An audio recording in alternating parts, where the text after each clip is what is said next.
Name is Alan Perez from Laurel, Taisang, Batangas. I'm 46 years old. I am applying for 5 Peter.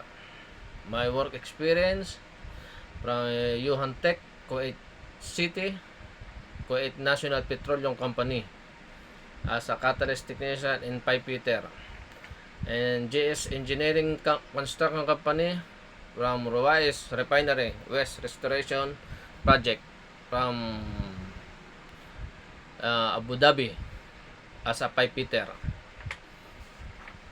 And Saipem Snaprogiti, Jazan, Saudi Arabia as a 5 Peter. And Samsung, Saudi Arabia as a 5 Peter. And CCC Consolidated Construction Company as a 5 Peter from Qatar.